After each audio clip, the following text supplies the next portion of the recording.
Bonjour tout le monde. Aujourd'hui, je vais vous présenter Neo Faust de Tezuka Osamu, un seinen philosophique. En 1970, durant les révoltes étudiantes au Japon, Ichinoseki, un professeur en biotechnologie, va être en proie au doute. Il est en fin de vie et il se demande s'il a réellement réussi sa vie.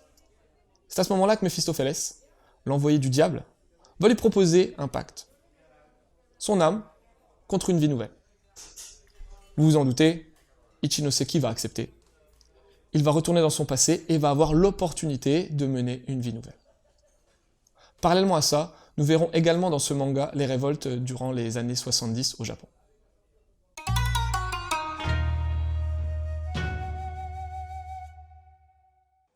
Au niveau du dessin, on est face à un Tezuka en fin de vie, c'est-à-dire un trait abouti. Et même si on va sentir les limites de Tezuka, notamment sur les plans de foule ou sur l'absence d'ombre, c'est un titre qui colle pas forcément à ce qui se faisait à l'époque, en 1988, force est de constater que le trait est clair et précis. Après, l'atout majeur de Tezuka, ça reste quand même sa mise en case. Et dès les premières pages, on est dedans. Il a encore fait un boulot de malade, hyper bien construit, assez riche, avec beaucoup de trouvailles, comme à son habitude. À ça, on va ajouter le rythme. Tezuka est très fort en rythme, et dès les premières pages, on est plongé dans l'histoire, et on ne la lâche plus. Au niveau de l'éditeur, c'est FLBLB qui nous a sorti ce titre. Alors FLBLB, c'est pas un éditeur qui fait souvent du manga. Ils ont fait quelques titres de Tezuka, et pour 20 €, on a quand même le droit à un bouquin plutôt classieux. La particularité de ce titre, Neo Faust, c'est qu'en fait, Tezuka est mort avant de le terminer. Si bien que vous n'aurez pas la fin du manga, mais FLBLB a quand même eu la bonne idée de remettre les esquisses préparatoires que Tezuka avait réussi à créer.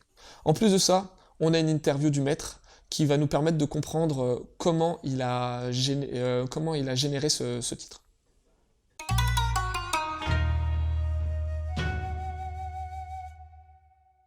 Ce que j'ai pensé de ce titre, c'est assez simple. Déjà, c'est un Tezuka.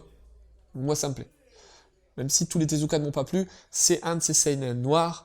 Et même si en 1988, c'était plutôt la mode du Weekly Shonen Jump, c'est du très bon Tezuka. Alors, moi, ce que j'ai beaucoup apprécié, malgré le fait que le titre ne soit pas terminé, c'est les réflexions sur la fin de vie, les doutes aussi qu'on peut avoir en fin de vie, qui sont entremêlés avec toute la fougue et la violence des manifestations japonaises. D'ailleurs, ces manifestations japonaises, au niveau des étudiants, on n'en a pas assez entendu parler en Europe, et ce titre va mettre en exergue un point très important de la modification de la société japonaise.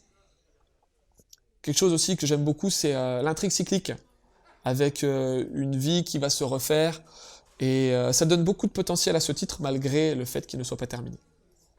Le message donné est fort, que ça soit pour les vieux ou les jeunes. Concernant Tezuka, pas grand chose à dire, si vous ne le connaissez pas, renseignez-vous rapidement sur celui qu'on appelle le père du manga moderne.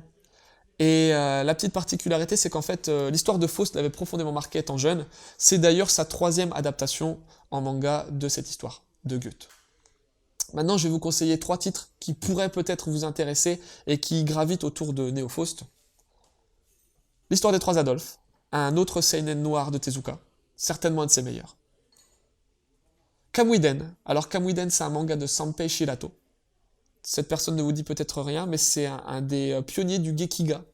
Et ce titre, en fait, il a profondément marqué les étudiants japonais durant leur révolte. C'est une histoire de ninja, je sais, ça n'a rien à voir, mais n'empêche que. Dernier titre, La Divine Comédie de Dante, de Nagaigo. Go Nagai est un fan de Tezuka, d'ailleurs comme beaucoup de mangaka. Mais pourquoi est-ce que j'ai choisi ce titre? En fait, c'est 2 histoires qui vont se passer dans le folklore européen et qui ont trait avec l'entité démoniaque, Satan.